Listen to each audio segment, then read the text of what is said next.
Hello students, कैसे हैं आप सब। I am Neha Rajvanshi and I welcome you all in today's class. बच्चों, आज इस क्लास में हम पढ़ने वाले हैं हमारे मॉड्यूल ईएसपी रिसेप्शनिस्ट का लास्ट चैप्टर, जो कि है चैप्टर नंबर 30। चैप्टर का नाम है एड्स फॉर अ रिसेप्शनिस्ट। बच्चों, एड्स का मतलब होता है सहायक सामान। तो यहाँ इस चैप्टर में हम जानेंगे कि एक रिसेप्शनिस्ट के लिए कौन कौन सी ऐसी चीजें हैं जो उसके लिए सहायक होती है, जो उसके काम में बहुत ज़्यादा मदद करती हैं। ओके, और ये सारी बातें हम ऑलरेडी पहले भी कई बार डिस्कस कर चुके हैं। इन्हीं सब बातों को वापस एक बार हम इस चैप्टर में पढ़ेंगे, जिसमें हम कवर करेंगे सारे सहायक सामग्री जिनका रिसेप्शनिस्ट को काम में बहुत ज़्यादा मदद मिलती है जिनसे, और वो कैसे इनका यूज़ करेगी, ये सब बातें हम कवर करने वाले हैं इस चैप्टर में। चलिए स्टार्ट करते हैं। Brochure, booklets, print material. तो बच्चों, हमने ब्रोशर्स के बारे में पढ़ रखा है। तो सबसे ज़्यादा रिसेप्शनिस्ट को जो काम में आने वाली चीज़ें हैं वो हैं ब्रोशर्स, बुकलेट्स और बाकी दूसरे प्रिंट मटेरियल। और receptionist has to be familiar with a great deal of information. तो बच्चों, जो रिसेप्शनिस्ट है उसके पास बहुत सारी जानकारी होनी चाहिए, हर तरह की जानकारी उसके पास होनी चाहिए। Often she picks them up from leaflets, guides, brochures and other print material. तो ये सब जानकारी उसके पास कैसे आएगी? तो ये सब जानकारी वो प्राप्त करती है अलग अलग तरह के लीफलेट्स, गाइड बुक्स जो होती हैं, ब्रोशर्स जो होते हैं और बाकी दूसरे प्रिंट मटेरियल से। पिक्चर्स हम देख सकते हैं, ब्रोशर्स हमें पता है इस तरह के जो प्रिंटेड मटेरियल होते हैं, लीफलेट्स भी ऐसे ही होते हैं, इनको लीफलेट्स भी कहते हैं, ब्रोशर्स भी कहते हैं। तो इन सब चीज़ों से रिसेप्शनिस्ट को ये सारी जानकारियाँ पता चलती हैं। The information given below about hotel imperial is a typical example. तो बच्चों, हमारी अंडरस्टैंडिंग के लिए, अच्छे से समझने के लिए हमें एक एग्जाम्पल दिया गया है जो कि है होटल इंपीरियल के बारे में। तो किस तरह से होटल के बारे में क्या क्या इंफॉर्मेशन होती है, किस तरह से दी जाती है, ये इस एग्जाम्पल से हम समझते हैं। तो यहाँ हम होटल इंपीरियल के बारे में पढ़ेंगे।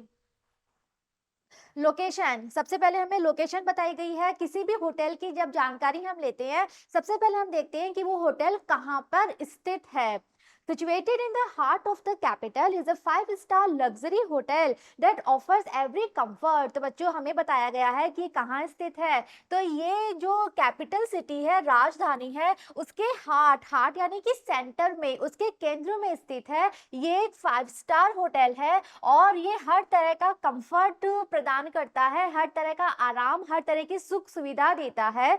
Within easy reach of all government and commercial buildings and adjacent। और साथ ही साथ ये जो होटल है ये वहाँ पे बना हुआ है जहाँ से जितने भी गवर्नमेंट ऑफिसेज हैं या फिर जो बाकी कमर्शियल बिल्डिंग्स हैं वो सब आप इजीली पहुँच सकते हो, वो सब आप आसानी से वहाँ तक जा सकते हो। यानी कि ये बिल्कुल बीचों बीच बना हुआ है शहर के। तो जितने भी सरकारी ऑफिसेज हैं या जो दूसरी कमर्शियल बिल्डिंग्स हैं वो आसपास हैं, आप लोग आसानी से जा सकते हो। और साथ साथ ही वहाँ एडजेसेंट यानी निकट, ये बिल्कुल पास ही में है ताकि आप आराम से वहाँ जा सकते हो। टू मेन शॉपिंग सेंटर्स, और जितने भी जो शॉपिंग सेंटर हैं जहाँ से आप शॉपिंग कर सकते हो वो जगह भी एडजेसेंट यानी कि निकट बनी हुई हैं। Quite and reposeful with extensive grounds and spacious gardens. Next हम बता रहे हैं कि ये जो होटल है ये बहुत शांतिपूर्ण जगह पे है। ऐसा नहीं है कि आपको बहुत ज़्यादा शोर शराबा आएगा। और यहाँ पे बहुत बड़े बड़े गार्डन्स बने हुए हैं, बहुत अच्छी जगह पे ये बना हुआ है। It's 20 minutes drive from the airport and 10 minutes drive from new Delhi railway station. हमने और प्रिसाइसली बता दिया कि अगर आप एयरपोर्ट से आ रहे हो तो आपको इस होटल में पहुंचने में 20 मिनट्स लगेंगे। अगर आप दिल्ली के रेलवे स्टेशन से पहुंच रहे हो तो आप 10 मिनट में इस होटल तक पहुंच जाओगे। तो ऐसे बच्चों, जो बाहर से आने वाले गेस्ट हैं वो ऐसा ही होटल चाहते हैं जहां वो जल्दी पहुंच जाए, जो एयरपोर्ट के या रेलवे स्टेशन के पास हो। तो ये सब इंफॉर्मेशन हमने यहाँ पर दे दी। नेक्स्ट है अकोमोडेशन, यानी कि जो यहाँ पे रूम लेके रहना चाहते हैं, जिनको रूम चाहिए, उनके लिए क्या क्या फैसिलिटी है। 160 magnificently furnished luxurious rooms and suites. तो हमने बता दिया कि इस होटल में लगभग 160 रूम है जो कि मैग्निफिशेंटली, शानदार तरीके से फर्निश्ड है। यानी कि जो रूम के अंदर का फर्नीचर है, चाहे वो बेड है, चाहे वो टेबल है, चाहे वॉशरूम बाथरूम में जो चीज़ें हैं वो सब लग्जरियस, बहुत शानदार, आराम से आपको बहुत आराम देंगे, इस तरह से बना हुआ है। तो इस तरह से यहाँ पे रूम है और स्वीट्स है। स्वीट्स किसे कहते हैं? स्वीट्स होते हैं बच्चों बड़े रूम, जहां पर हम कह सकते हैं कि एक साथ एक के अंदर दो रूम होते हैं। इस तरह का जो कॉम्बिनेशन है, यानी कि जहाँ पे लिविंग रूम भी है, बेडरूम भी है, तो इस तरह से वो बड़ा हो जाता है, इसे हम कहते हैं स्वीट। तो टोटल 160 रूम्स हैं, centrally air condition and centrally heated, और जब कभी गर्मी है तब भी कोई प्रॉब्लम नहीं है, बिकॉज सारे रूम सेंट्रली एयर कंडीशनड है। और ऐसे ही तेज सर्दियों में भी कोई प्रॉब्लम नहीं होगी, बिकॉज सेंट्रली हीटेड भी हैं सारे कमरे। Okay, all rooms have private bath with running hot and cold water. सभी रूम्स में अपने अपने प्राइवेट बाथ बने हुए हैं, जहाँ पे गर्म और ठंडा पानी आता है। टेलीफोन 4 चैनल म्यूजिक, हर रूम में टेलीफोन है और हर रूम में म्यूजिक भी आता है, जहाँ पे 4 डिफरेंट चैनल है। All rooms have colour television with in house movie system, और जितने भी रूम्स हैं सभी रूम में टीवी भी लगा हुआ है, कलर टीवी लगा हुआ है, और साथ ही साथ इन हाउस म्यूजिक सिस्टम भी इस होटल में प्रोवाइड किया गया है। There are refrigerators in all the rooms, और साथ ही साथ सभी रूम्स में एक एक रेफ्रिजरेटर भी अरेंज किया गया है। नेक्स्ट हम बताने वाले हैं स्पेशल सर्विसेज। अब इस होटल के द्वारा दी जाने वाली कौन कौन सी ऐसी सर्विस है जो कि आपको लगेगा कि हाँ, ये हमें यहाँ पे एक स्पेशल चीज मिल रही है। Safe deposit lockers, hair dresser, beauty parlour, medical assistant, baby sitting service, travel agencies, same day laundry service, complete shopping arcade, 24 hour room service. तो यहाँ हमने उन सब सर्विसेज के नाम मेंशन कर दिए जो कि इस होटल में स्पेशली दी जाती है। जैसे कि अगर किसी के पास काफी सारा कैश है, कोई कीमती सामान है, तो वो अपने लॉकर्स में रख सकते हैं, एक सेफ लॉकर उनको दिया जाएगा। अगर कोई अपने हेयर स्टाइल बनवाना चाहता है, हेयर ड्रेसर की भी फैसिलिटी है। कोई अच्छे से मेकअप करवाना चाहता है तो ब्यूटी पार्लर भी है। अगर किसी को कोई हेल्थ इशू है तो ऐसे में मेडिकल असिस्टेंट भी मिलेगा, डॉक्टर से एडवाइस भी आपको मिल जाएगी। अगर आपके छोटा बच्चा है और आप बाहर घूमने जाना चाहते हो तो उस बेबी को संभालने के लिए बेबी सिटिंग सर्विस भी मिल जाएगी। अगर आपको वहां आसपास कहीं घूमने जाना है तो आपको ट्रैवल एजेंसी मिल जाएगी, जहां से आप टैक्सी बुक कर सकते हो या फिर जहां से आप गाइड ले सकते हो। अगर आपको लॉन्ड्री करवानी है, अपने क्लोथ्स वॉश करवाने हैं, तो सेम डे आपके जो क्लॉथ है वो वॉश होके आयरन होके आपको मिल जाएंगे। इसके अलावा अगर आप वहां उस सिटी में शॉपिंग करना चाहते हो तो शॉपिंग की भी फैसिलिटी है, और साथ साथ किसी भी समय आप रूम सर्विस के लिए कॉल कर सकते हो। 24 आवर्स, रात के समय भी अगर आपको कुछ भी चाहिए आप कॉल करो, आपके रूम में सारी चीजें आ जाएंगी। तो ये सारी एक्स्ट्रा फैसिलिटीज हैं, एक्स्ट्रा सर्विसेज हैं जो आपका होटल स्पेशली अपने गेस्ट को देता है। नेक्स्ट और क्या क्या है होटल में? Tavern, bar and restaurant. तो बच्चों होटल्स में जनरली रेस्टोरेंट्स भी होते हैं, बार्स भी होते हैं, तो वो हमने यहाँ बता दिया। Offer superb cuisine, Indian, Chinese and continental, band in attendance. Okay, तो हमने सारा बता दिया कि जो रेस्टोरेंट है यहाँ पे जो कुजिन है, यानी कि जो किस तरह का खाना मिलता है, इंडियन खाना भी मिलेगा, चाइनीज भी मिलेगा, कॉन्टिनेंटल भी मिलेगा। तो रेस्टोरेंट है, रेस्टोरेंट में क्या खाना मिलेगा वो हमने बता दिया। Next, garden park restaurant and bar. तो इस होटल में एक ही रेस्टोरेंट नहीं है, एक और रेस्टोरेंट है जिसका नाम है गार्डन पार्क रेस्टोरेंट एंड बार। यहाँ पे क्या है?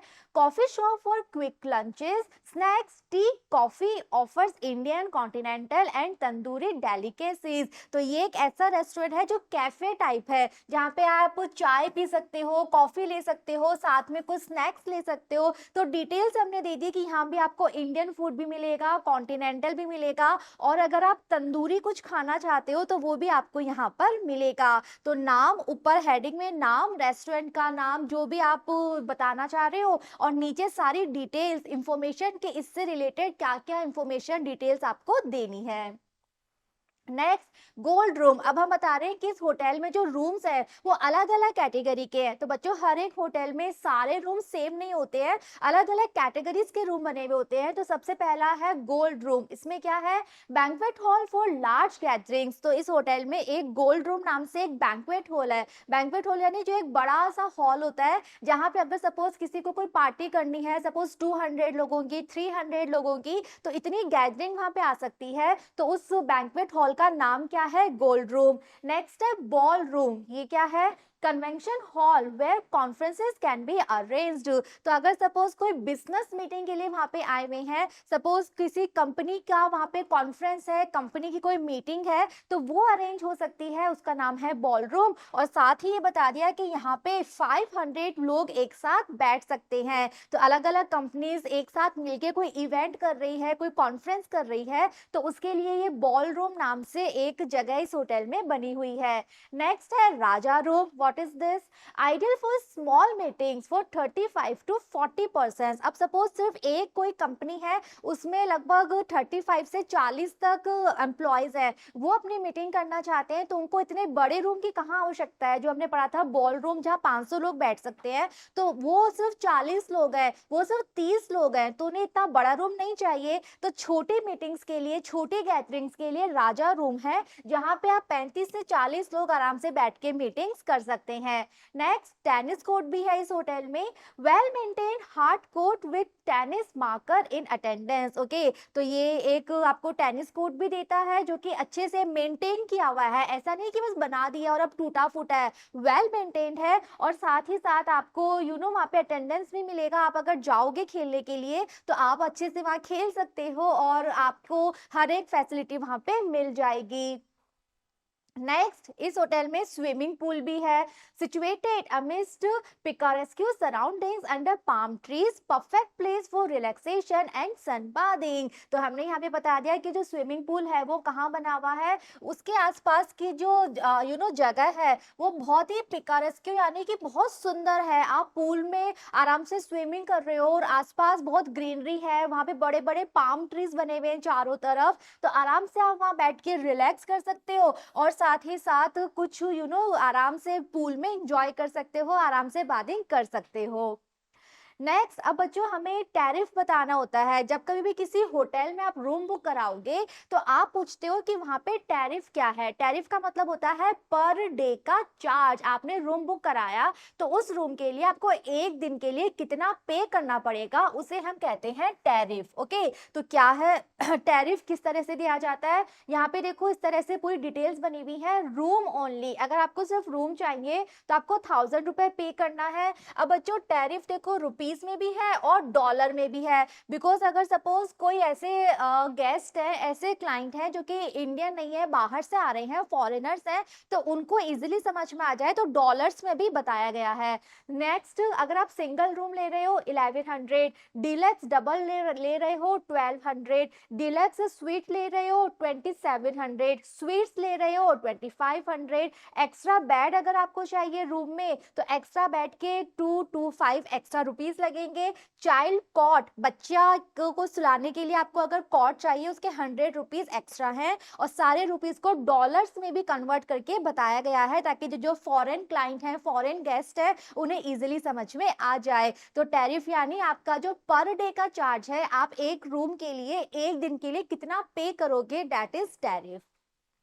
Next, group tariff. तो बच्चों होटल्स ऐसे भी करते हैं कि वो इस तरह के ऑफर देते हैं कि आप ग्रुप में भी एक साथ आओगे तो उसको ग्रुप टैरिफ कहते हैं। तो इसमें देखो single occupancy and double occupancy. अगर आप सिंगल ऑक्यूपेंसी ले रहे हो एपी का 1130, डॉलर में भी आपको बता दिया। डबल ऑक्यूपेंसी में 1450। इसी तरह से MAP का आपको लगेगा सिंगल में ये, डबल में ये, और ये कैटेगरीज है। ओके, AP MAP EP, ये तो कैटेगरीज हैं और ये इसके चार्जेस हैं। ये डॉलर्स में और ये रुपीस में, ये सिंगल ऑक्यूपेंसी और ये डबल ऑक्यूपेंसी। ओके, तो इस तरह से ग्रुप टैरिफ का ऑफर भी होटल्स देते हैं। The US dollar rates shown above are approximate based on present exchange rupees 44.40 10th March 2006 and are subject of change। तो बच्चों ये जो डॉलर में बताया गया है, तो आप सबको पता है ना कि डॉलर और रुपीस का जो रेशो है वो चेंज होता रहता है, राइट। तो ये जो इसमें मेंशन किया गया है वो 10 मार्च 2006 को जो रेशो था कि एक पैसे, एक रुपए में डॉलर की वैल्यू क्या थी, उसके अकॉर्डिंग इसको बताया गया है। तो ये अप्रोक्सीमेट है, लगभग है, तो ये चेंज हो सकता है, थोड़ा कम ज्यादा हो सकता है, बिकॉज डॉलर और रुपए का जो रेशो है वो चेंज होता रहता है। Okay, One bona fide tour conductor will be free for a minimum of 15 paying passengers in a group. तो अगर कोई पैसेंजर्स का ग्रुप आया है तो ऐसे में एक बोनाफाइड टूर जो है वो फ्री में दिया जाएगा। एक टूर, एक घूमने की जो एक ट्रिप कराई जाएगी होटल की तरफ से, फ्री कराई जाएगी। अगर आप मिनिमम 15 लोग जो हैं वो पैसेंजर्स का ग्रुप है तो ऐसे में होटल के द्वारा भी एक ट्रिप आपको फ्री में करवाई जाएगी। नो सर्विस चार्जेस, ओके, और उसके लिए कोई सर्विस चार्ज आपसे नहीं लिया जाएगा। नेक्स्ट आप बता रहे हो कि चेक इन चेकआउट टाइम आपका होटल का क्या है। चेक इन चेकआउट टाइम है 12 नून। चेक इन चेकआउट क्या होता है बच्चों? जब किसी होटल में जाके हम रूम हमारा ले रहे हैं उसे कहते हैं चेक इन, और जब हम वहां होटल से जा रहे हैं उसे कहते हैं चेक आउट। तो चेक इन चेकआउट का टाइम होता है, हर होटल्स का अलग अलग होता है। जनरली दोपहर के 11-12 बजे होता है, तो यहाँ भी हमने बता दिया कि दोपहर के 12 बजे का टाइम है चेक इन और चेकआउट का। Reservation held till 6 PM unless late arrival indicated. साथ में हमने बता दिया कि 6 बजे तक भी रिजर्वेशन हो सकते हैं, और अगर आप लेट आ रहे हो और आपने इंडिकेट कर दिया तो आप 6 बजे तक भी आ सकते हो। नेक्स्ट हमने बताया foreigners have to pay their bills in acceptable foreign currency. जो फॉरेनर्स हैं वो अपना बिल कैसे देंगे? वो उसी करेंसी में देंगे, उसी मुद्रा में जो हमारा होटल एक्सेप्ट करता है, स्वीकार करता है। क्रेडिट कार्ड्स एक्सेप्टेड, आपने बता दिया कि हम कैश भी लेंगे और साथ में हम क्रेडिट कार्ड भी ले सकते हैं। क्रेडिट कार्ड से भी आप अपना बिल पे कर सकते हो। American Express, Visa, Master card, Diners, तो बच्चों ये अलग अलग तरह के क्रेडिट कार्ड्स के नाम हैं। तो ये सारे आप लोग एक्सेप्ट करते हो, ये सारे कार्ड्स आपके होटल में चलते हैं। नेक्स्ट एक और इंफॉर्मेशन आपने दे दी, dogs and pets are not allowed. अगर कोई गेस्ट अपने साथ पेट लेकर आ रहे हैं, डॉग्स लेकर आ रहे हैं, तो आपके होटल्स में वो अलाउड नहीं है। तो बच्चों ये चीज भी आजकल मेंशन करनी होती है, बिकॉज बहुत सारे होटल्स ऐसे होते हैं जहाँ पे डॉग्स अलाउड होते हैं, तो फिर वो लिखते हैं पेट फ्रेंडली होटल्स, वो लिखते हैं डॉग्स आर अलाउड, ओके। और अगर डॉग्स अलाउड नहीं है तो आपको क्लियरली मेंशन करना होता है। All right. Sometimes information comes from in-house schedules, reservation charts, etc. तो बच्चों ये सब अब तो हमने पढ़ा, वो तो क्या था, होटल इंपीरियल के बारे में था, और जो जो हमने पढ़ा वो सब चीजें ब्रोशर्स में, लीफलेट्स में बनी हुई होती है, प्रिंट की हुई होती है, और जो रिसेप्शनिस्ट है वो इन सभी इंफॉर्मेशन को अपने गेस्ट को दे सकती है। ये सारे प्रिंटेड करे हुए ऑलरेडी उसके पास होते हैं, और जो भी गेस्ट आ रहा है जो पूछेगा कि आपके होटल के बारे में कुछ इंफॉर्मेशन चाहिए, तो वो एक ब्रोशर दे सकती है, एक पेपर निकाल के दे सकती है, और उस पेपर में सारी चीजें लिखी भी होती हैं। अगर किसी ने कॉल करके कुछ पूछा है तो वो इस ब्रोशर में देख के उस कॉलर को इंफॉर्मेशन दे भी सकती है। राइट, अब हम पढ़ रहे हैं कि ये तो हुआ प्रिंट मटेरियल की बात। तो रिसेप्शनिस्ट इंफॉर्मेशन एक तो ले सकती है प्रिंट मटेरियल से, चाहे वो ब्रोशर्स है, लीफलेट्स हैं, गाइड्स हैं। इसके अलावा कुछ इंफॉर्मेशन ऐसी भी होती हैं जो कि इन हाउस शेड्यूल्स, यानी कि होटल में जो गेस्ट आए हुए हैं उनका क्या क्या शेड्यूल है, क्या क्या रिजर्वेशन चार्ट है, उनसे भी उसको बहुत सारी इंफॉर्मेशन मिलती है। For example, study the reservation chart that appears below, why and when will this be used. Again हमें एग्जांपल से एक रिजर्वेशन चार्ट दिया गया है जिसे हमें पढ़ना है, और फिर हमें समझना है कि इस चार्ट का जो यूज है वो क्यों किया जाएगा और कब किया जाएगा। तो बच्चों यहाँ पे एग्जाम्पल के रूप में हमें दिया गया है, ये रिजर्वेशन चार्ट है जिसमें देखो हेडिंग सबसे ऊपर है, मंथ बता दिया नवंबर, ईयर 2006, ओके। नेक्स्ट डेट, यहाँ पे डेट मेंशन करनी है। रूम 1 2 3 4 5 6 ये 15 तक का है, ओके। अब देखो रूम नंबर 101 DB, इसमें हमने ना एंट्री कर दी डिलरॉय स्कॉट, ओके, ये रुके हुए हैं। ये बच्चों ये डेट्स हैं, ये है रूम्स और ये है डेट्स। तो सेकंड डेट को, सॉरी फर्स्ट डेट को, 1 नवंबर को रूम नंबर 101 में ये रुके हुए थे, ओके। और 101 में ही 10 तारीख को मिस्टर पी गुप्ता रुके थे। तो ये सारा रिजर्वेशन चार्ट बना हुआ है। अब हम बात करते हैं रूम नंबर 102 की। तो 102 में 3 तारीख को ये रुके हुए थे मिस्टर के स्वामीनाथन। 103 में 4 तारीख को मिस्टर जे ग्रोवर रुके थे और 9th को मिस्टर एन शर्मा रुके थे। तो इस तरह से सारी डिटेल्स है कि नवंबर मंथ 2006 में ये सारी डेट्स में इन सारे रूम्स में कौन कौन से गेस्ट रुके हुए थे, किस किस का रिजर्वेशन है। तो ये रिजर्वेशन चार्ट उसके पास बनाया हुआ होता है। अब सपोज ये ऑलरेडी रिजर्वेशन कराया हुआ है, अब सपोज किसी ने कॉल किया और बोला कि मुझे सपोज 10 तारीख के लिए आपके होटल में रूम बुक करना है, तो वो रिसेप्शनिस्ट इस चार्ट को देखेगी और उसको पता चल जाएगा कि 10 तारीख को रूम नंबर 101 बिजी है, 10 तारीख को रूम नंबर 103 भी बिजी है। तो उसको पता है कि 10 तारीख को कितने रूम बिजी हैं और कितने रूम फ्री हैं। अब अगर कोई रूम फ्री है तो वो बता देगी कि यस हमारे पास अभी 2 रूम अवेलेबल है, 3 रूम अवेलेबल है। तो इस तरह से रिजर्वेशन चार्ट वो बना के मेंटेन रखती है, जितनी बुकिंग्स हो जाती हैं उन सबकी वो एंट्री इसमें करके रखती है। क्लियर? आगे देखिए, उसी को आगे कंटिन्यू किया गया है। ये सारे रूम नंबर हैं और उसमें रुकने वाले गेस्ट हैं। तो जो जो बुकिंग करवा लेते हैं, अपना रिजर्वेशन करवा लेते हैं, उन सबकी डिटेल्स रिसेप्शनिस्ट को मेंटेन करके रखनी होती है। क्लियर? नेक्स्ट है flight schedules, railway time tables etcetera. Next बच्चों, रिसेप्शनिस्ट के लिए एक और चीज जो हमेशा उसकी डेस्क पे होनी चाहिए, जो उसके लिए बहुत हेल्पफुल होती है, उससे उस शहर से जाने वाली सभी फ्लाइट्स और उस शहर में आने वाली सभी फ्लाइट्स का शेड्यूल पता होना चाहिए। उसके पास रेलवे टाइम टेबल होना चाहिए, बिकॉज कौन सी ट्रेन कहाँ से कितने बजे आ रही है। कोई गेस्ट है, उसने कॉल करके पूछा कि मुझे लखनऊ जाना है, कितने बजे की ट्रेन है, या हमारे गेस्ट बॉम्बे से आ रहे हैं, फ्लाइट से आ रहे हैं, वो कितने बजे आएंगे। तो रिसेप्शनिस्ट के पास पूरा शेड्यूल होना चाहिए फ्लाइट्स का, और इसी तरह से रेलवे टाइम टेबल होना चाहिए। देखते हैं, the hotel receptionist has to very often answer inquiries about flight timings and rail journeys. तो यस, हमने यही डिस्कस किया कि जो रिसेप्शनिस्ट है, जो होटल में काम कर रही है, उसे बार बार आंसर करना पड़ता है अपने गेस्ट की इस इंक्वायरी, इस पूछताछ का कि फ्लाइट्स की क्या क्या टाइमिंग है और रेल जर्नी की क्या क्या टाइमिंग है। तो इसका वो आंसर कैसे देगी, उसको याद थोड़ी रहेंगे सारे, उसके पास शेड्यूल रहेगा, उसके पास टाइम टेबल रहेगा, वो टाइम टेबल में देख के आंसर दे देगी।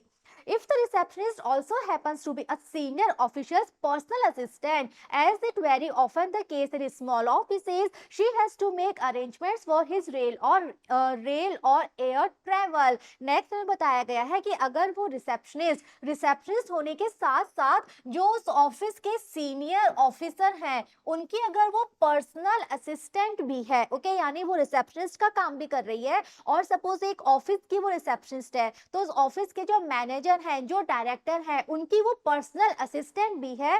तो ऐसे में बहुत बार ऐसा होगा कि उसे उनके लिए रेल या फ्लाइट की टिकट भी बुक करानी पड़ेगी। इससे पहले हमने एक चैप्टर में एग्जांपल देखा था ना, जब हमने आउटगोइंग कॉल्स देखी थी कि डायरेक्टर ने ऑपरेटर को फोन करके बोला था कि मेरी टिकट बुक करवाना फ्लाइट की। तो कई बार ऐसे केस आते हैं, अगर कोई छोटा ऑफिस है तो वहाँ अलग अलग नहीं होते कि रिसेप्शनिस्ट अलग है, पर्सनल असिस्टेंट अलग है, एक ही व्यक्ति दोनों काम करता है। तो ऐसे में रिसेप्शनिस्ट को टिकट्स भी बुक करवाने पड़ते हैं अपने बॉस के। To be able to do it, she should know how to read the flight schedule and the railway timetable. और वो ये काम तभी अच्छे से कर सकती है जब उसे पता हो कि फ्लाइट शेड्यूल को कैसे पढ़ते हैं, रेलवे टाइम टेबल को कैसे देखते हैं। The visitors too may often seek her assistance in reading these. तो हो सकता है ये चीज उसकी टिकट्स बुक कराने में काम आए, साथ ही साथ उस होटल में आने वाले जो विजिटर्स हैं वो भी रिसेप्शनिस्ट से पूछ सकते हैं। सपोज विजिटर के पास अपना रेलवे टाइम टेबल है लेकिन उसको टाइम टेबल पढ़ना नहीं आ रहा, तो ऐसे में वो रिसेप्शनिस्ट की मदद ले सकता है कि आप हेल्प करेंगे मुझे बताने में कि मेरी ये ट्रेन कितने बजे है। तो इसीलिए रिसेप्शनिस्ट को टाइम टेबल पढ़ना, फ्लाइट शेड्यूल पढ़ना आना चाहिए, और उसके पास एक एक शेड्यूल टाइम टेबल होना भी चाहिए। ठीक है, फ्लाइट शेड्यूल तो पहले हम डिस्कस करते हैं flight schedules. Here are some tips to interpret flight schedules. तो आप फ्लाइट शेड्यूल्स कैसे पढ़ोगे, इसके लिए कुछ टिप्स है। आपके पास वो प्रिंटेड तो है बट आपको पढ़ना ही नहीं आ रहा, आपको समझ नहीं आ रहा कि इसमें क्या लिखा है, कैसे समझे, कितने बजे जाएगी, कितने बजे आएगी। तो कुछ टिप्स हैं जो आपकी मदद करेंगे। The flight numbers are given at the top of every column. जितने भी कॉलम्स बने हुए होते हैं उसमें सबसे ऊपर फ्लाइट नंबर दिया हुआ होता है, बिकॉज हर फ्लाइट का का एक एक नंबर होता है, जैसे कि ट्रेन का नंबर होता है ना, वैसे ही हर फ्लाइट का नंबर होता है, उस नंबर से उसकी पहचान होती है। तो जो फ्लाइट नंबर है वो उस कॉलम में सबसे ऊपर पे दिया हुआ होता है। Right below this numbers the aircraft type is mention. तो सबसे ऊपर फ्लाइट नंबर के नीचे वो जो एयरक्राफ्ट है उसका क्या टाइप है वो बताया जाता है। जैसे कि अगर AB3 लिखा है तो AB3 stands for Airbus A300। तो ये एयरक्राफ्ट का प्रकार है। ओके, तो सबसे ऊपर तो आ गया फ्लाइट नंबर के नीचे कि वो जो एरोप्लेन है वो कौन से प्रकार का है, कौन सा मॉडल है। तो अगर AB3 लिखा हुआ है तो AB3 का मतलब है एयरबस A300। अगर 737 लिखा हुआ है तो 737 का मतलब हो गया बोइंग 737। 747 का मतलब है बोइंग 747। कि FKF का मतलब है फोकर फ्रेंडशिप एंड HS7 का मतलब है 748 AVRO। तो बच्चों ये अलग अलग तरह के एयरक्राफ्ट होते हैं, हर एक एयरक्राफ्ट का अलग अलग मॉडल होता है। तो इस तरह से हम पहचान सकते हैं कि ये जो फ्लाइट में एयरक्राफ्ट जाएगा कौन से मॉडल का ये एयरक्राफ्ट है। हमने कुछ एग्जांपल से भी समझ लिया। Okay, Below these are given the days on which a particular flight operates। इसके बाद बच्चों वो उन दिनों का नाम होता है जिन दिनों वो फ्लाइट जाएगी। बिकॉज कई फ्लाइट्स ऐसी है जो डेली नहीं जाती, कुछ है जो वीक में एक बार जाएगी, सपोज सिर्फ मंडे को जाएंगी। कुछ है जो वीक में 2 बार जाएंगी, जैसे सपोज एक बार मंडे को एक बार वेंसडे को। कुछ ऐसी है जो वीक में 3 बार, कुछ है जो 4 बार। ओके, तो अगर वो फ्लाइट डेली नहीं जा रही है तो उन दिनों के नाम लिखे होंगे जिस दिन वो फ्लाइट जाएगी। अब ऐसे में अगर डी लिखा हुआ है तो डी का मतलब है कि वो फ्लाइट डेली जाती है। And the numbers for the days of the week. Okay, for example if it is in 1 2 4 it indicates that the flight is available on Monday. अब अगर सपोज हमें एग्जांपल से दे दिया, अगर डी है, डी का मतलब तो डेली जाएगी, रोज वो फ्लाइट है। अब अगर डी की जगह वहां पे नंबर लिखा हुआ है, अगर सपोज वहां पे 1 2 4 लिखा है तो इसका मतलब वो फ्लाइट कब कब जाएगी। वीक का पहला दिन क्या होता है, मंडे। फर्स्ट क्या हो गया, मंडे। ओके, सेकंड क्या है, ट्यूसडे। मंडे के बाद क्या होता है, आता है ट्यूसडे। और फोर्थ डे, तो वीक का फोर्थ डे क्या हुआ, मंडे, ट्यूसडे, वेंसडे हो गया थर्ड डे वो फ्लाइट नहीं है। फोर्थ क्या हो गया, थर्सडे। ओके, तो मंडे, ट्यूसडे और थर्सडे को वो फ्लाइट जाएगी। तो अगर वो डेली जाएगी तो डी लिखा हुआ है, डेली नहीं जाएगी तो अगर उसमें नंबर लिखा हुआ है 1 2 तो यानी मंडे ट्यूसडे जाएगी। तो नंबर से मालूम चल जाएगा कि कितने कितने दिन वो फ्लाइट जाएगी। D and A along the sides of the center column stands for departure and arrival respectively। इसके अलावा उस कॉलम के बीच में जो D और A लिखा हुआ होता है तो D का मतलब है डिपार्चर यानी कि ये फ्लाइट जाएगी कितने बजे। A का मतलब है अराइवल यानी कि ये फ्लाइट पहुंचेगी कितने बजे। ओके, तो D फॉर डिपार्चर जाने का समय, A फॉर अराइवल आने का समय। The hours are written clockwise 0100 to 2400। और जो टाइमिंग्स होती है, जो आवर्स होते हैं वो क्लॉकवाइज लिखे होते हैं। यानी कि आपको पता है ना 24 आवर क्लॉक, रेलवेज का जो टाइम टेबल है वो भी 24 आवर क्लॉक में चलता है। और ऐसे ही जो फ्लाइट शेड्यूल है वो भी 24 घंटे की जो घड़ी होती है 24 घंटे के अकॉर्डिंग ये लिखा हुआ होता है। With the help of these tips, it should be easy for you to read the flight schedule। अब आपको अगर अभी सारी बातें पता चल गई कि ऊपर फ्लाइट नंबर लिखा हुआ है, नीचे एयरक्राफ्ट का टाइप लिखा हुआ है, हमें देखना है कि वो डेली जा रही है या कब कब जा रही है। तो इन सब टिप्स की हेल्प से आपको पता चल जाएगा कि फ्लाइट शेड्यूल को कैसे देखा जाता है।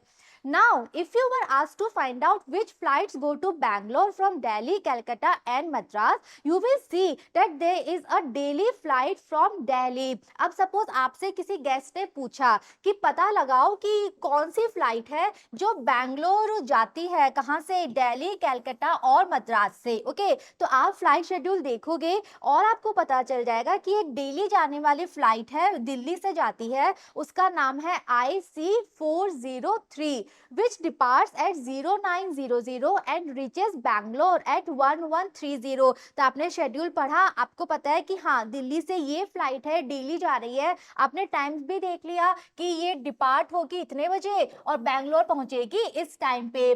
There are 2 flights from Bombay. अब अगर हम बॉम्बे से बैंगलोर की बात करें तो बॉम्बे से बैंगलोर के लिए 2 फ्लाइट है, एक है ये, सेकंड है ये। And there is a direct flight from Calcutta also. Calcutta से भी एक डायरेक्ट फ्लाइट है बैंगलोर जाने की और वो फ्लाइट नंबर है ये। तो अगर आपके पास शेड्यूल है तो कोई भी आपसे इंक्वायरी करेगा, आप शेड्यूल देखोगे और बता दोगे कि यस इसके लिए फ्लाइट है, इसके लिए नहीं है, हाँ इसके लिए 2 फ्लाइट है, वीक में 2 बार जाती हैं। तो सारी डिटेल्स, फ्लाइट का नंबर, उस फ्लाइट का जो प्रकार है, वो सब इंफॉर्मेशन आप बता सकते हो अगर आपके पास शेड्यूल है और आपका शेड्यूल अच्छे से पढ़ना आता है। Alright. Similarly, you can read the railway timetable and answer inquiries, make bookings। तो ये तो हुई फ्लाइट शेड्यूल की बात। फ्लाइट शेड्यूल की तरह ही जो रेलवे टाइम टेबल है वो भी आपको पढ़ना आना चाहिए ताकि आप हर तरह की इंक्वायरी का आंसर दे सको। और अगर आपको कोई टिकट बुकिंग करानी है तो आप आसानी से टिकट्स की बुकिंग भी करवा सको। In the railway time table the days on which a particular train is available are mention in one of the top column. तो रेलवे टाइम टेबल में भी वो दिनों की संख्या जिस दिन वो ट्रेन अवेलेबल है वो कहाँ लिखी भी होती है, वो ऊपर टॉप कॉलम में लिखी भी होती है कि वो ट्रेन जो है वो वीक में कितने दिन उपलब्ध है।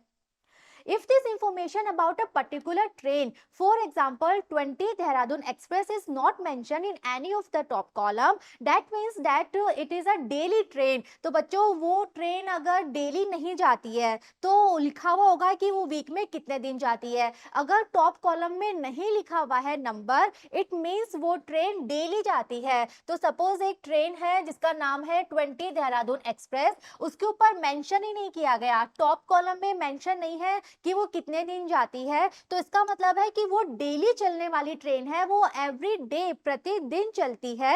And operates on the route detail in the table. और कौन से रूट पे चलती है, जो टाइम टेबल में रूट बताया गया है उस रूट पे वो ट्रेन डेली चलती है। और अगर कोई ट्रेन डेली नहीं चलेगी तो टॉप कॉलम में लिखा हुआ होगा कि वो कितने दिन वीक में चलती है। अगर कुछ नहीं लिखा इट मीन्स वो ट्रेन डेली चलती है, प्रतिदिन वो ट्रेन चलती है।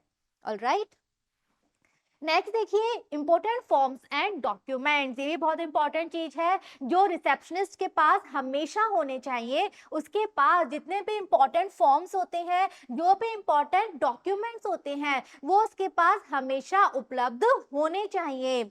Some offices and hotels keep a register at the reception। तो कुछ ऑफिसेज, कुछ होटल्स ऐसे होते हैं जो रिसेप्शनिस्ट को एक रजिस्टर दे के रखते हैं। All the incoming visitors are supposed to write their names। अब उस रजिस्टर में क्या होगा, जो जो भी विजिटर्स आ रहे हैं होटल्स में वो उस रजिस्टर में अपना अपना नाम लिखेंगे, एड्रेस, अपना अपना एड्रेस लिखेंगे in this register. What purpose does it serve. अब प्रश्न ये है कि इस रजिस्टर का पर्पस क्या है, इसका उद्देश्य क्या है, क्यों ये रजिस्टर रिसेप्शनिस्ट के पास होता है, क्यों हर एक विजिटर अपना नाम और एड्रेस उसमें लिखता है।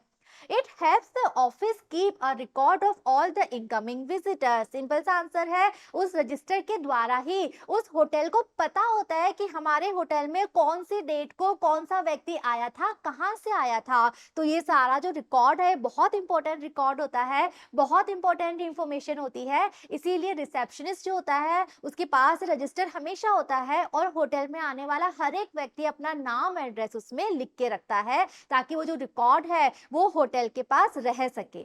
ठीक है।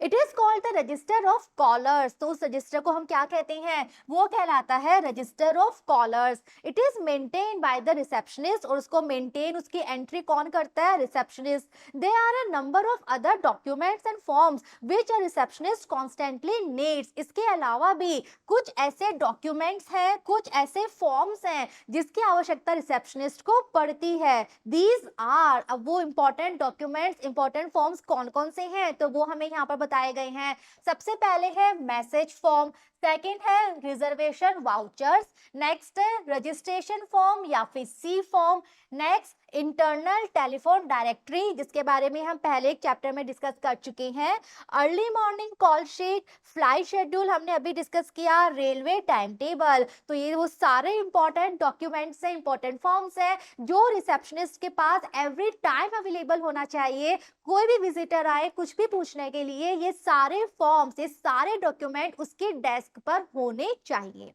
ठीक है, The receptionist needs these forms and documents too. अब इन फॉर्म्स और डॉक्यूमेंट्स की आवश्यकता क्यों पड़ती है उसे? तो क्यों पड़ती है? First, do her job efficiently, ताकि वो अपना काम प्रभावशाली तरीके से, अच्छी तरीके से कर पाए।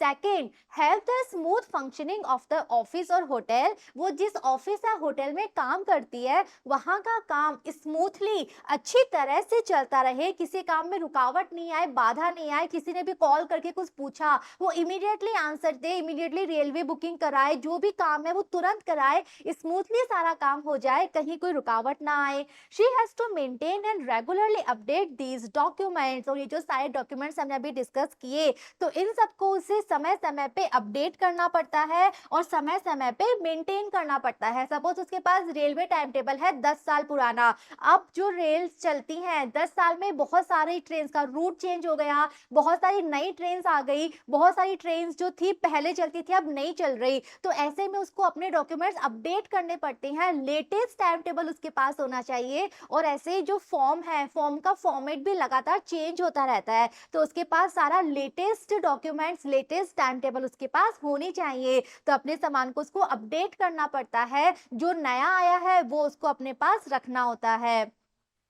एग्जाम्पल इंटरनल स्टाफ डायरेक्टरी, इसी तरह से जो इंटरनल स्टाफ डायरेक्टरी है वो भी लेटेस्ट होनी चाहिए। उसके पास 2 साल पहले की स्टाफ डायरेक्टरी है, उसके उस स्टाफ डायरेक्टरी में सपोज 50 लोग हैं, उसमें से 10 लोग तो ऑफिस छोड़ चुके हैं, 20 नए आ गए हैं, तो अगेन उसको अपडेट करना पड़ता है, हर नए एम्प्लॉय का नाम उसको ऐड करना है और जो ऑफिस छोड़ के जा रहा है उसका नाम उसको हटाना है, तो उसको अपडेट करना पड़ता है अपना हर एक document.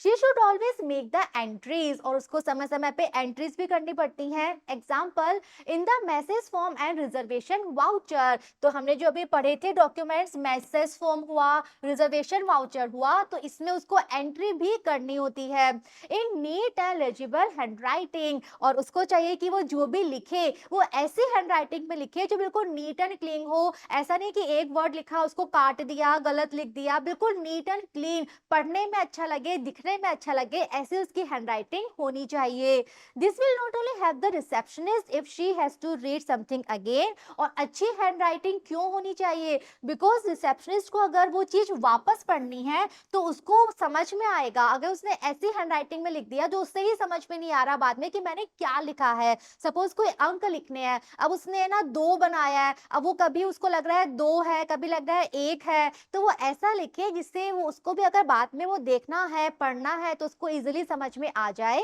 But also others who have to follow the instructions and act accordingly, और साथ ही साथ उन लोगों को समझ में आ जाए जिन लोगों तक वो मैसेज जाना है, जिन लोगों तक वो रिकॉर्ड जाना है और जिसको उसके अकॉर्डिंग एक्ट करना है, उनके अकॉर्डिंग जिनको कार्य करना है, तो उसकी हैंडराइटिंग अच्छी होनी चाहिए, नीट एंड क्लीन, कोई काटा छांटी नहीं होनी चाहिए, ओवर राइटिंग नहीं होनी चाहिए, ताकि उसे भी समझ में आए और जिसके लिए वो मैसेज है उसे भी क्लियरली वो चीज समझ में आ जाए। Samples of some of these documents are given in the following pages। अब जो हमने डॉक्यूमेंट्स के नाम पढ़े इतने सारे, उनमें से कुछ डॉक्यूमेंट के सैंपल अब हमें दिए गए हैं। जैसे फर्स्ट है रजिस्टर ऑफ कॉलर्स, क्या होता है ये देखते हैं वापस। This is a register in which all the callers have to write their names, addresses, purpose of visit, date and time of arrival. तो हमने पढ़ा था कि होटल में आने वाला हर एक गेस्ट इसमें एंट्री करता है, तो इसे हम कहते हैं रजिस्टर ऑफ कॉलर्स। तो इसमें आने वाले हर एक व्यक्ति को अपना नाम, अपना एड्रेस, अपना पर्पस ऑफ विजिट, वो वहां पे क्यों आया है, कौन सी डेट को और कितने बजे आया है, ये सारी एंट्री उसमें करनी होती है। If a caller represents a firm and has a visiting card, then his card can be attached to the register. अब सपोज कोई व्यक्ति किसी ऑफिस से, किसी फर्म से आया है और उसके पास अपना विजिटिंग कार्ड है, तो ये सारी डिटेल्स, नाम, एड्रेस, ये लिखने से बेटर रिसेप्शनिस्ट क्या करती हैं, उससे उसका एक विजिटिंग कार्ड लेकर उस रजिस्टर पे अटैच कर देती हैं, स्टेपलर कर देती हैं, पिन अप कर देती हैं। ओके, तो उस कार्ड से मालूम चल जाता है कि ओके ये व्यक्ति आया था, इस फर्म से आया था। ठीक है, हम एग्जाम्पल देख सकते हैं, इस तरह से होता है ये रजिस्टर ऑफ कॉलर्स। सारी इसमें डिटेल्स होती हैं, डेट, ओके, यहाँ पे सारी डेट है, सारी एंट्रीज 15 मई की हैं। नेम, अब कौन कौन व्यक्ति आया है, सबका नाम यहाँ पे। फर्म या एड्रेस, अगर वो किसी कंपनी से आया है, आप कंपनी का नाम लिख दो। अगर वो अपने किसी पर्सनल काम से आया है तो वो अपना एड्रेस लिख देगा। ओके, तो सारी डिटेल्स यहाँ पे।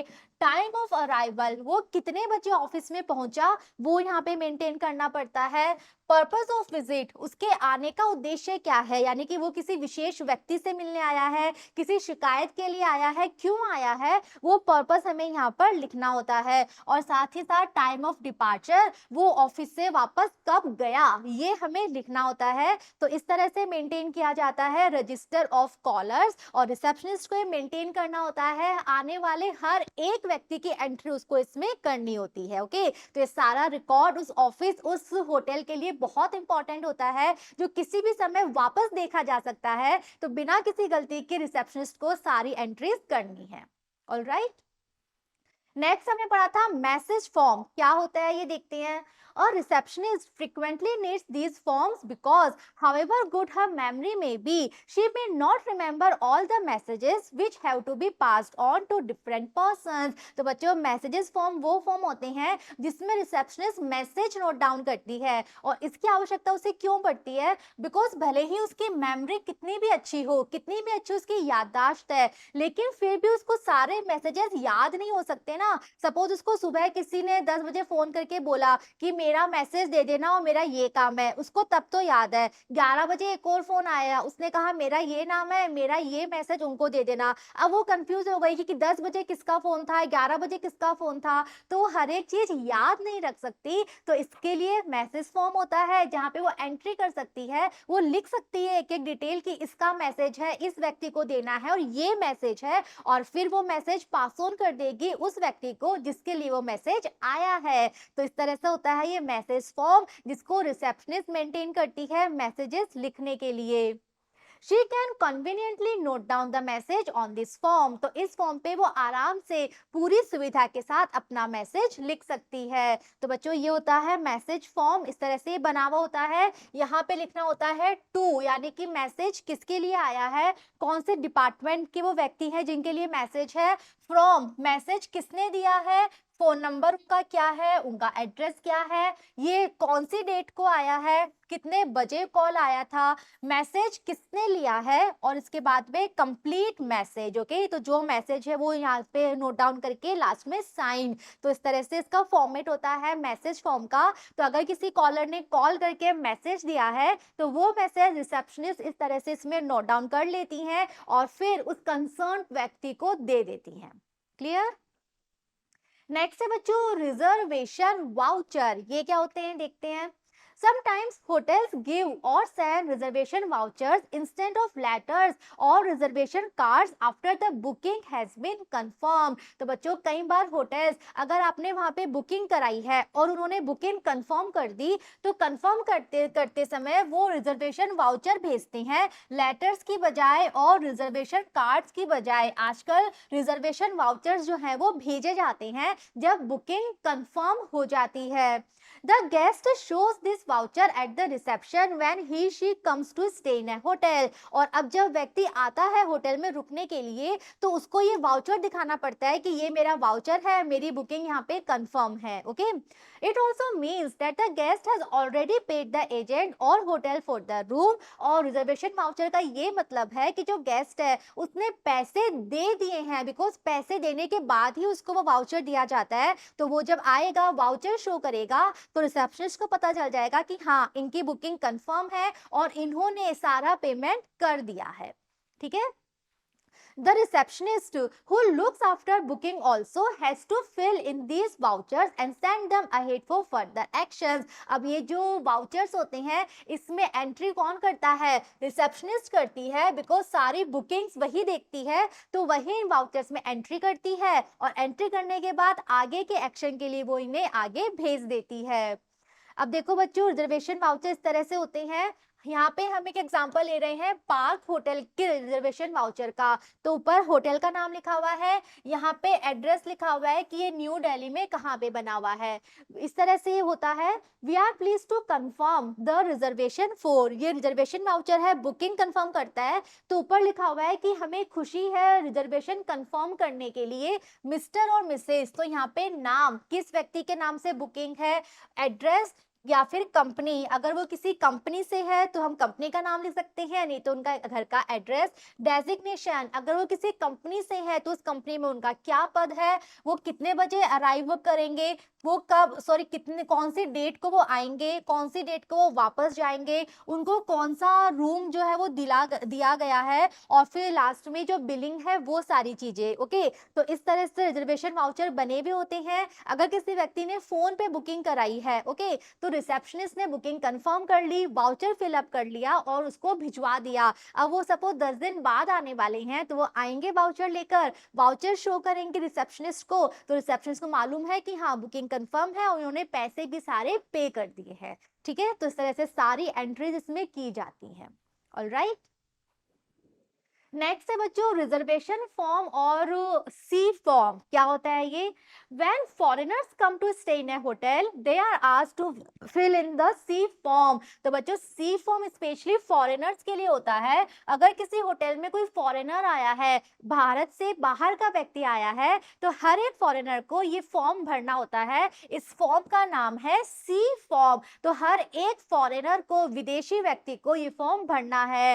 And note the usual registration form which other guest have to fill in. तो जो बाकी भारतीय नागरिक है वो तो रजिस्ट्रेशन फॉर्म भरते हैं, लेकिन अगर कोई विदेशी व्यक्ति, विदेशी नागरिक आया है तो उसे सी फॉर्म भरना पड़ेगा। The C form is meant to give the hotel complete details about the foreign tourist. और इस सी फॉर्म के द्वारा होटल को उस विदेशी नागरिक की सारी डिटेल्स मिल जाएंगी, जैसे उसका पासपोर्ट नंबर क्या है, उसका परमानेंट एड्रेस क्या है, तो सारी डिटेल्स उसको इस सी फॉर्म में भरनी होती हैं। It also helps the government keep account of the tourist coming into the country. और साथ ही साथ ये फॉर्म सरकार के लिए भी बहुत महत्वपूर्ण है, बिकॉज सरकार को भी पता चल जाता है कि कितने विदेशी नागरिक हैं, कौन कौन से होटल पे रुके हुए हैं। ओके, तो इसीलिए सरकार को भी रिकॉर्ड रखने में मदद होती है, बिकॉज पता होता है कि सारे होटल्स में कितने विदेशी नागरिक हैं, बिकॉज होटल्स रिकॉर्ड रखते हैं कि हमारे होटल में इतने सी फॉर्म हैं, इतने विदेशी नागरिक रुके हुए हैं। तो सरकार के लिए भी ये बहुत हेल्पफुल होता है। The first copy of this form is sent to them, because जितने भी सी फॉर्म भरे जाते हैं तो सी फॉर्म की एक एक कॉपी गवर्नमेंट को देनी जरूरी होती है। हर एक होटल अपने होटल में भरे जाने वाले सी फॉर्म की एक एक कॉपी गवर्नमेंट को भेजते हैं, ताकि गवर्नमेंट के पास भी सारा रिकॉर्ड रहे। तो सी फॉर्म क्या होता है, यहाँ पे हम देख सकते हैं, इसके ऊपर क्लियरली मेंशन्ड है सी फॉर्म। ओके, होटल का नाम, एड्रेस, तो अगेन यहाँ पे लिखा हुआ है सी फॉर्म नंबर, सारी डिटेल्स इसमें देनी होती है कि वो व्यक्ति कौन सी राष्ट्रीयता से है, सपोज वो कनाडा का व्यक्ति है, वो सिंगापुर का व्यक्ति है, उसका पासपोर्ट नंबर क्या है, उसका पासपोर्ट कौन सी डेट को जारी किया गया था, वो भारत में कौन सी डेट को आया, ओके, वो भारत में कितने दिनों के लिए आया है, कितने दिन रुकेगा, तो उससे रिलेटेड सारी डिटेल्स इसमें भरी हुई होती है। और इन फॉर्म्स की एक एक कॉपी सभी होटल्स को गवर्नमेंट को भेजनी जरूरी होती है। तो बहुत इंपॉर्टेंट होता है ये सी फॉर्म, और रिसेप्शनिस्ट की टेबल पे हर समय ये सी फॉर्म होना जरूरी है, ठीक है। नेक्स्ट, इंटरनल टेलीफोन डायरेक्टरी हम ऑलरेडी एक बार डिस्कस कर चुके हैं, वापस देखते हैं। It is an extremely important document for the receptionist. तो बच्चों रिसेप्शनिस्ट के लिए इंटरनल डायरेक्टरी बहुत महत्वपूर्ण डॉक्यूमेंट होता है। It is a list with the extension numbers and name of all the employees arranged alphabetically. और इस डायरेक्टरी में क्या होता है, सारे एक्सटेंशन नंबर होते हैं। एक्सटेंशन नंबर्स का क्या मतलब है, सपोज कोई ऑफिस है, ओके, अब उस ऑफिस में अलग अलग डिपार्टमेंट बने हुए हैं, सेल्स डिपार्टमेंट अलग है, ओके, और हम कह सकते हैं ऑफिस डिपार्टमेंट अलग है, हम कह सकते हैं प्ले डिपार्टमेंट अलग है। तो ऐसे में रिसेप्शनिस्ट को कौन से डिपार्टमेंट में कॉल करना है, उस डिपार्टमेंट का एक एक एक्सटेंशन नंबर है जो उसके पास में होना चाहिए, और उस ऑफिस में काम करने वाले सभी एम्प्लॉयज के नाम उसमें होते हैं। कैसे? अल्फाबेटिकली, यानी कि सबसे पहले ए व्यक्ति का नाम, फिर बी से शुरू होने वाले, फिर सी से शुरू होने वाले, तो अल्फाबेट के क्रम में सभी व्यक्तियों के नाम उसमें होते हैं, उनके नंबर उसमें होते हैं। The receptionist should no doubt to know all the extension numbers by heart. Receptionist को सारे extension number याद होने चाहिए हर समय, but the list should be always in front of her so as to avoid any mistake. तो ऐसा नहीं है कि उसके पास list है तो वो याद नहीं करे। Receptionist को by heart यानी कि अच्छे से याद होने चाहिए, लेकिन साथ में list भी होनी चाहिए ताकि कभी भी कोई गलती ना हो पाए। उसे याद भी है और एक बार उसने list भी देख ली तो फिर गलती की संभावना बिल्कुल नहीं रहती। The receptionist will constantly need to update this directory, और इस डायरेक्टरी को भी रिसेप्शनिस्ट को बार बार अपडेट करना पड़ता है। अगर किसी का एक्सटेंशन नंबर चेंज हुआ है, कोई नया एम्प्लॉय आया है, उसका नाम ऐड करना, तो उसको बार बार अपडेट करना है। नेक्स्ट देखिए, British high commission British council division new Delhi. अब जैसे यहाँ पे हम एक एग्जांपल्स देख रहे हैं कि अगर British high commission British council division new Delhi है, तो बच्चों यहाँ पे देखो office telephone extension numbers, office telephone numbers, इस तरह से सारी डिटेल्स जो है वो बना के रखनी चाहिए। ओके, यहाँ पे हम एक एग्जांपल देख सकते हैं इसका। ऑफिस एक्सटेंशन, यहाँ पे आपको ऑफिस एक्सटेंशन दिए गए हैं, जैसे 110 यहाँ पे है name, okay, again office extension है नेम। तो 110 जब आप डायल करोगे तो वो जाएगा कॉल किसके पास? अर्बुथनॉट के पास। 127 पे कॉल करोगे तो वो जाएगा अस्थाना के पास। 134 पे कॉल करोगे वो जाएगा बहल के पास। तो इस तरह के एक्सटेंशन नंबर और वो एक्सटेंशन नंबर किस किस व्यक्ति से कनेक्ट होंगे, ये सारी डिटेल्स उसको अपनी डायरेक्टरी में मेंटेन करनी है, और टाइम टू टाइम अपनी डायरेक्टरी को उससे अपडेट भी करना है। ठीक है। Some directories also maintain the designation of their employees. कुछ ऑफिसेस जो होते हैं वो डायरेक्टरी में एम्प्लॉयज का डेजिग्नेशन यानी कि पद भी लिख के रखते हैं कि ये व्यक्ति का नाम है और इस व्यक्ति का ये पद है, ये मैनेजर है, ये अकाउंटेंट है, ये क्लर्क है। ओके, तो उसका जो पद है वो भी वो लिख के रखते हैं।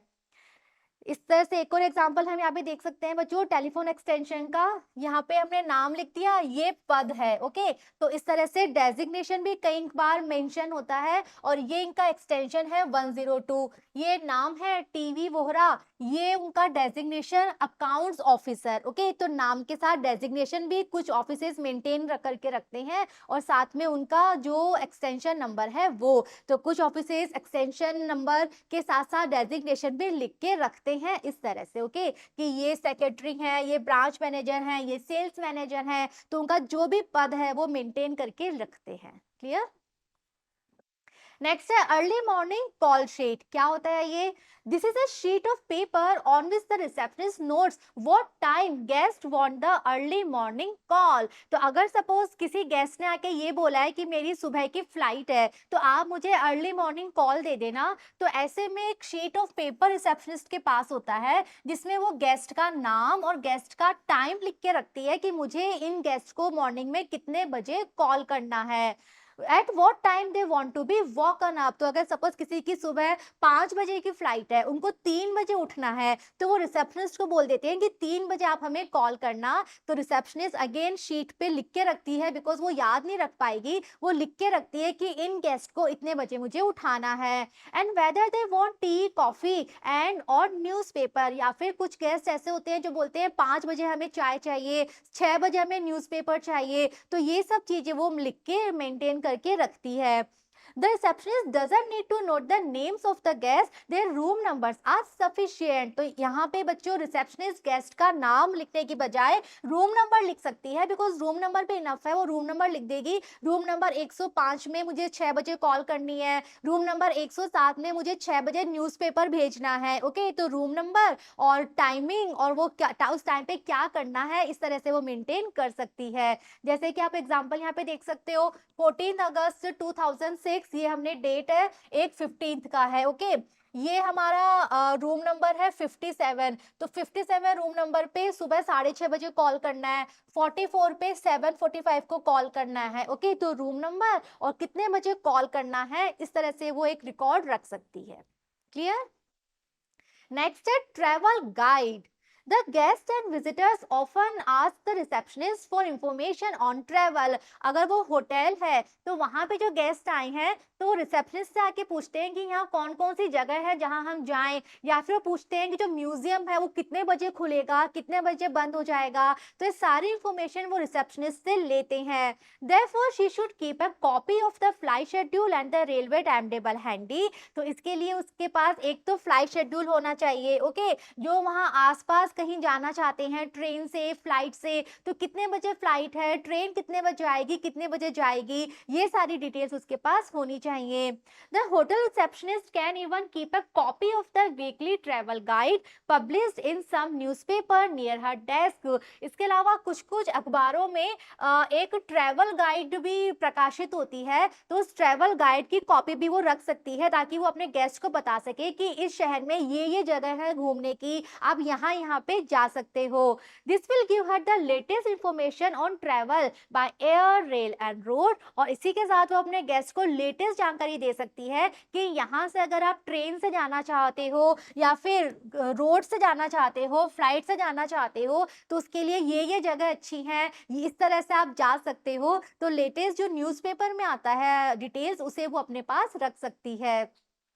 नेक्स्ट है बच्चों इमरजेंसी सर्विस। तो बच्चों एक रिसेप्शनिस्ट के पास सारे इमरजेंसी सर्विस के नंबर और जो प्रोसेस है वो भी होनी चाहिए। Accidents, theft, hold ups, fire, shootouts etcetera not unheard of these days. तो बच्चों आज के दिनों में ये सारी कॉमन चीजें हैं कि किसी भी होटल में दुर्घटना हो गई, चोरी हो गई, आग लग गई, किसी ने गोली चला दी, तो अगर ऐसी कोई चीज हो जाती है तो ये आम चीज है आज के समय में। And the receptionist services are required to tackle such emergencies. तो ये जो आपातकालीन स्थिति है, सपोज होटल में आग लग गई, होटल में चोरी हो गई, किसी ने गोली चला दी, तो ऐसे में रिसेप्शनिस्ट को इस आपातकालीन स्थिति को संभालना होता है। Here are some of the handy reckoners she uses। तो ऐसे में वो क्या कर सकती है, कुछ चीजें हैं जिस तरह जिन नंबर्स का वो यूज कर सकती है। तो ऐसे में उसको एक पेपर पे नंबर मेंटेन करने हैं कि पुलिस को कॉल करना है तो 100 पे करे, फायर को कैसे अगर कहीं आग लग गई है तो ऐसे में फायर फाइटर्स को बुलाना है, किस नंबर पे कॉल करे, एम्बुलेंस के लिए क्या नंबर है। तो ये सारे नंबर उसको याद होंगे, लेकिन अगेन लिखे हुए उसके पास होने चाहिए, उसके डेस्क पे हर समय अवेलेबल होने चाहिए। ठीक है। नेक्स्ट है डायलॉग प्रैक्टिस इमरजेंसी सर्विसेज। तो इमरजेंसी सर्विसेज पे डायलॉग्स कैसे लिखे जाते हैं एक बार हम प्रैक्टिस कर लेते हैं। Operator dials 102। सबसे पहले ऑपरेटर ने 102 डायल किया। ईएस ऑपरेटर यानी कि इमरजेंसी सर्विस का जो ऑपरेटर है उसने कॉल अटेंड की और पूछा yes. Operator the central institute of English needs an ambulance immediately. तो ऑपरेटर ने कहा कि जो सेंट्रल इंस्टीट्यूट ऑफ इंग्लिश है वहां पे तुरंत एक एम्बुलेंस की आवश्यकता है। There has been a major accident. यहाँ पे एक बहुत बड़ा एक्सीडेंट हो गया है। Our number is 71131। और फिर उसने अपना नंबर बताया। Yes operator I will connect you to the nearest hospital in Tarnaka, please hold on. तो उन्होंने कहा कि मैं आपको कनेक्ट करता हूँ, जो नियरेस्ट हॉस्पिटल है उनकी लाइन से मैं आपकी लाइन कनेक्ट करता हूँ। Operator Tarnaka hospital, this is from CIEFL 71131। तो जब लाइन कनेक्ट हो गई तो ऑपरेटर ने पूछा कि क्या आप हॉस्पिटल से बोल रहे हैं, और फिर उसने बताया अपना नंबर और अपने इंस्टीट्यूट का नाम। 2 large ambulances should be sent in immediately. और फिर उसने अपनी रिक्वायरमेंट बताई कि तुरंत 2 बड़ी एम्बुलेंस की आवश्यकता है। 20 पीपल हैव बीन इंजर्ड, क्योंकि 20 लोग घायल हो गए हैं। And immediate medical attention is required. और उनकी स्थिति काफी गंभीर है, तुरंत उन्हें चिकित्सकीय सलाह की, चिकित्सकीय देखभाल की आवश्यकता है। Hospital operator, your address please. Hospital operator ने एड्रेस मांगा कि हम कौन से एड्रेस पे एम्बुलेंस भेजें। Operator, the central institute of English along Osmania university road. अब उसने अपना एड्रेस बता दिया पूरा कि ये इंस्टीट्यूट है और ये ओस्मानिया यूनिवर्सिटी रोड पे बना हुआ है। Please instruct your driver that the main gate of CIEFL is at the fork of Osmania University Road and the New Ali Jung Road। और साथ में ना एम्बुलेंस ड्राइवर को कोई प्रॉब्लम नहीं हो तो उसने ये इंफॉर्मेशन भी देगी कि आप जो अपने ड्राइवर है उसको बता के रखना कि वो कौन से गेट से एंट्री करे, जो एंट्री करने का गेट है वो किस तरफ बना हुआ है। Hospital operator, this should do, the ambulance will be there in 5 minutes time. Operator ने कहा कि ओके आपका काम हो जाएगा, 5 मिनट में आपके पास एम्बुलेंस पहुंच जाएगी। Operator, the faster the better, thank you very much. Operator ने कहा जितना जल्दी होगा उतना अच्छा हो पाएगा एंड धन्यवाद। Sometimes the requirements are more routine, but they are also important for good business and efficient management। तो बच्चों कभी कभी जो requirements है, जो आवश्यकताएं होती हैं वो रूटीन की होती है, नॉर्मल होती हैं, लेकिन वो भी आवश्यक होती हैं अच्छे बिजनेस के लिए और अच्छे कार्य प्रबंधन के लिए। नेक्स्ट है dialogue practice for special service. Mohan dials 173। Hello operator, this is Mohan Diwan from 253201। I have a favor to ask। तो मोहन ने कॉल किया और उसने अपना नाम बताया। उसने कहा मुझे एक फेवर, एक मदद की आवश्यकता है।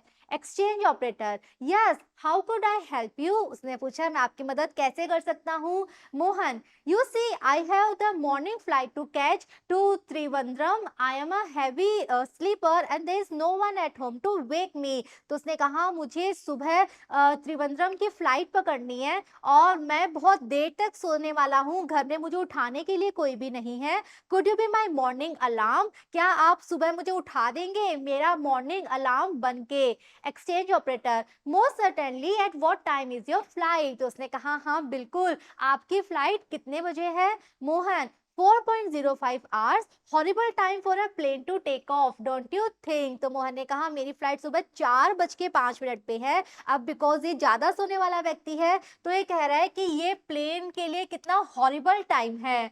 Exchange operator, well how far are you from the airport. अब उसने पूछा आपका घर एयरपोर्ट से कितना दूर है। Mohan, a taxi does it in about half an hour. Mohan ने कहा एक टैक्सी अगर मैं लूंगा तो मैं आधे घंटे में पहुंच जाऊंगा। Operator, okay I will wake you up at 3 then. तो ऑपरेटर ने सारी कैलकुलेशन करके कहा कि ठीक है मैं आपको 3 बजे उठा दूंगा।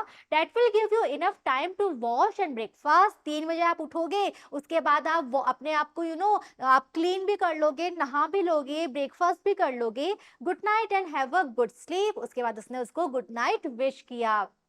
Mohan, thanks a heap operator, that's a big lot of my mind, good night. Mohan ने कहा धन्यवाद, मेरा एक बहुत बड़ा काम हो गया, बहुत बड़ा बोझ हल्का हो गया, धन्यवाद, गुड नाइट। नेक्स्ट बच्चों हम थोड़ा सा डायलॉग एनालिसिस करते हैं। For any emergency service the following step should be strictly follow. तो अगर आप किसी इमरजेंसी सर्विस के लिए कॉल कर रहे हो तो ये स्टेप्स आपको फॉलो करने हैं। First, dial 100 for police, 101 for fire, 102 for ambulance immediately. Number याद होना चाहिए, पुलिस का, फायर का, एम्बुलेंस का क्या क्या नंबर है वो आपको पता होना चाहिए। Give the service you need to the exchange operator immediately along with your telephone number. आपको क्या सर्विस चाहिए वो आप तुरंत बताओ और अपना टेलीफोन नंबर भी जरूर दे दो। When connected with the right emergency authority, give them your address and any other useful information to direct them। और जब आप अथॉरिटी से कनेक्ट हो जाओ तो आप अपना कंप्लीट एड्रेस बताओ और बाकी इंफॉर्मेशन भी दे दो जो उनको डायरेक्ट कर पाए, जो उनकी हेल्प कर पाए आप तक जल्दी पहुंचने में। While giving directions, it is best to। तो जब आप उनको डायरेक्शंस बता रहे हो तो ऐसे में बेस्ट क्या है। Refer to some landmark nearby. आप अपने घर के आसपास जो लैंडमार्क है, जो फेमस चीज है उसके बारे में बताओ। जैसे CIEFL is a little after arts college at the fork of the road, जैसे हमने बताया कि जो आर्ट्स कॉलेज है उसके थोड़ा सा आगे। The place is next to Sangeet theatre near the big tower, ऐसे ही हमने बता दिया कि जो बिग टावर है उसके पास में जो संगीत थिएटर है उसके थोड़ा सा आगे। तो जो भी फेमस जगह है आसपास की वो लैंडमार्क बन जाएंगे, आप ऐसे करके अपना एड्रेस लोकेशन बता सकते हो। This school is at the foot of the Birla Temple Hills to the right of the temple if you are coming from Nampally. तो इस तरह से भी हमने स्कूल का एड्रेस बता दिया कि वो बिरला टेम्पल हिल्स पे बना हुआ है, और अगर आप नामपल्ली की तरफ से आओगे तो ये आपको राइट साइड में पड़ेगा। Okay, mention the approximate distance between the two places, दोनों जगहों के बीच में जो दूरी है लगभग दूरी भी आपको बतानी है। Give approximate time taken to travel by a particular vehicle between the two places, आप लगभग समय भी बताओ कि व्हीकल से आने पे लगभग कितना समय लगेगा दोनों जगहों के बीच में। Give the complete postal address, और अपना पूरा का पूरा कंप्लीट एड्रेस आपको देना है। The second dialogue concerning morning alarm was an instance of special service the exchange gives to the public. Among those that you may often need are, तो हमने जो सेकेंड एग्जाम्पल पढ़ा था जहाँ पे मोहन नाम का व्यक्ति सुबह उठने के लिए कॉल कर रहा है, तो इस तरह की सर्विस भी एक्सचेंज कई बार दे देते हैं, और बाकी सर्विसेज भी हमने पढ़ी हैं किस किस तरह की होती हैं। तो बच्चों ये कुछ हमें एग्जाम्पल दिए गए हैं, यहाँ पे नंबर है, यहाँ पे नाम है, और यहाँ पे इस तरह के काम हम कर सकते हैं। ओके, तो ये कुछ इंफॉर्मेशन है जिसमें हम पढ़ के देख सकते हैं कि इस नंबर पे हम कॉल करके ये जो कार्य है ये हम करवा सकते हैं, ये सर्विस हमें यहाँ पे मिल जाएगी। ओके, तो नंबर्स के साथ हमें ये दी गई है। This is a list of the most important and commonly used ones, तो जो सबसे ज्यादा काम में आने वाली सर्विस हैं वो हमें यहाँ पे दी गई हैं। In all this cases only particular details regarding the service need the mention, और इन सभी में से जो पर्टिकुलर डिटेल्स आपको देनी है फोन करके वो हमें यहाँ पे बताया गया है कि आप फोन करोगे और ये डिटेल्स आपको देना है, अपना नाम एड्रेस जो डिटेल्स हमें दी गई हैं वो हमें देनी है। नेक्स्ट है बच्चों यूजिंग विजुअल लैंग्वेज, यानी कि कई बार हमें विजुअल देख के कोई चीज समझनी होती है। क्या मतलब? Make a list of such visuals that you notice in offices, hospitals, railway station, airport, roads etcetera. तो बच्चों जब भी हम किसी ऑफिस में जाते हैं, हॉस्पिटल में जाते हैं, रेलवे स्टेशन पे जाते हैं, एयरपोर्ट पे जाते हैं, या फिर सड़क पे भी चल रहे हैं, तो बहुत सारे निशान ऐसे बने हुए होते हैं जो निशान हमें बताते हैं कि ये निशान किस चीज का है। हमें निशान देख के समझ में आ जाता है कि इस निशान का ये मतलब है। Why do you think they are so popular? तो ये सारे निशान इतने फेमस क्यों हैं? Often people approach the reception desk asking for direction because generally लोग रिसेप्शन पे जाते हैं डायरेक्शन पूछने के लिए।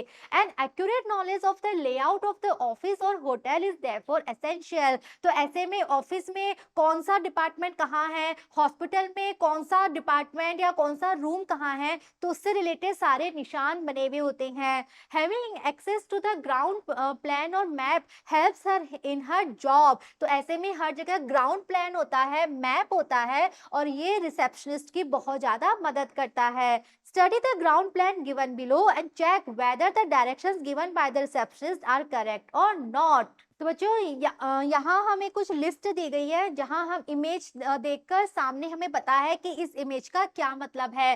जैसे ये साइन, इसका मतलब है अ कॉकटेल लाउंज, पी बना हुआ है, इट मीन्स कार पार्किंग है। इस तरह से एक फोक और एक नाइफ है, इट मीन्स एक रेस्टोरेंट। ये हमें बताता है लिफ्ट, एलिवेटर। तो इस तरह से कॉमन से सिंबल हैं जो हम जनरली हॉस्पिटल्स में, रेस्टोरेंट्स में, होटल्स में या फिर रोड पे भी हमें देखने को मिलते हैं। इन सिंबल्स का क्या मतलब है ये सब हमें पता होना चाहिए। ओके, तो इस तरह से हम देख सकते हैं इन सिंबल्स का यूज भी किया जाता है। ठीक है, तो बच्चों यहाँ इस चैप्टर में हमने जाना एक रिसेप्शनिस्ट को अपना काम अच्छे से करने के लिए किस किस चीजों की आवश्यकता होती है। आई होप चैप्टर आपको समझ में आया है, और इसी के साथ हमारा जो फर्स्ट मॉड्यूल है ईएसपी रिसेप्शनिस्ट वो हमने कंप्लीट कर लिया है। आई होप आपने सारे चैप्टर, सारे पॉइंट समझे हैं, बिकॉज बच्चों आपके एग्जाम में इन्हीं में से क्वेश्चंस आते हैं। दोनों मॉड्यूल्स में से आपको चूज करना होता है, आप कोई एक मॉड्यूल लेके उससे अटेम्प्ट कर सकते हो, उसके क्वेश्चन सॉल्व कर सकते हो। तो बहुत ईजी है आपका ये first module ESP receptionist. Okay, मिलेंगे नेक्स्ट वीडियो में जब हम स्टार्ट करेंगे हमारा second module. See you all in the next video. Thank you.